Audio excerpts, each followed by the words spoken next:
Describe him to me. And Muslims, look at the description of your Rasul. And for some, this would be the first time you hear what your Prophet looked like.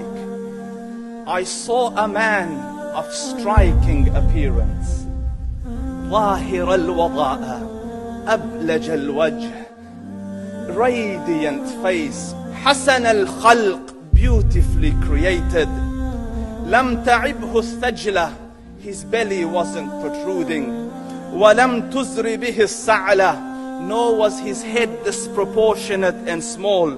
وسيم قسيم, proportionate and delicate, finely made, a specimen of a creation.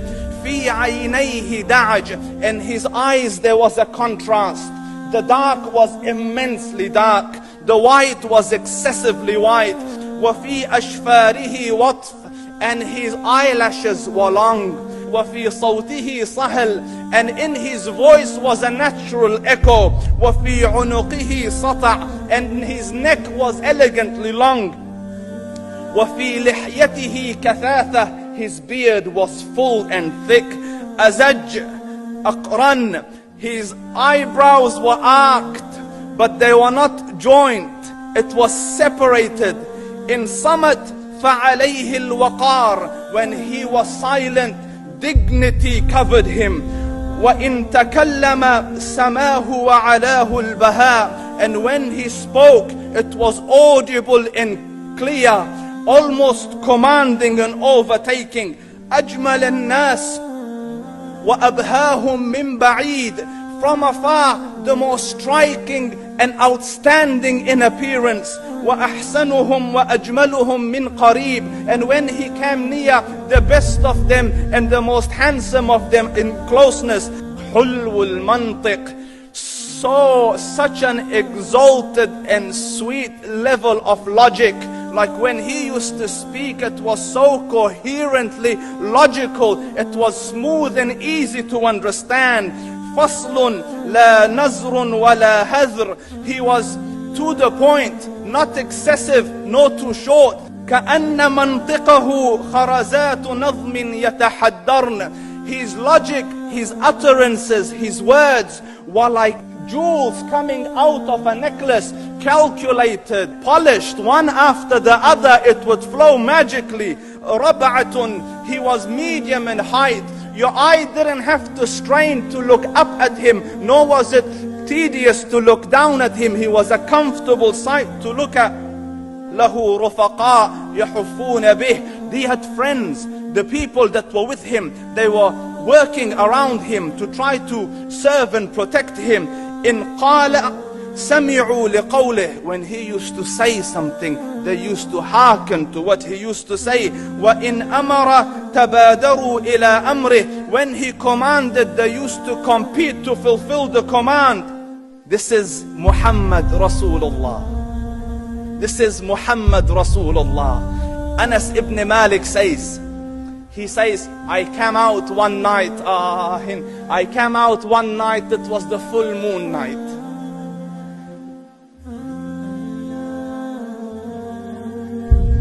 And I looked at the moon, and in the desert, understand, the moon is an awesome sight.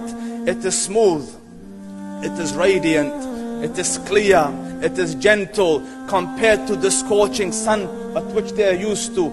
So the moon was the epitome of beauty. So he says, I came out at a full moon night and I looked at the moon and I saw it beautiful, handsome. So I said, let me go see if the moon is more handsome or my Prophet is more handsome. Let me see if that is more beautiful or the Prophet is more beautiful. So I went and I saw him standing afar. So I looked at his face and I looked at the moon, and I looked at his face, and I looked at the moon, and I looked at his face, and I looked at the moon, and he said, Wallahi, he was more handsome than the moon in its entirety. That is just the look of your Rasul. Aisha radiyallahu anha says, I was sewing with the needle. My needle dropped in the dark. I couldn't find it. I said, Ya Rasul, I can't find it. He moved his face close, and I swear, out of the radiance of his face, I found my needle.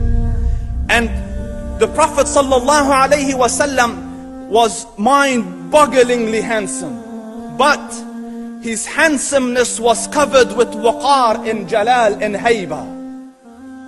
The Sahaba say, when we used to sit at his feet, two feelings conflicting would come on the heart. The first one, you wanted to look at him. You wanted to behold the majesty of his face. And when you wanted to look up, shyness used to overtake you, so you used to look down. Amr ibn al-As says, I sat with him many times, but if you ask me to describe his face, I can't describe it.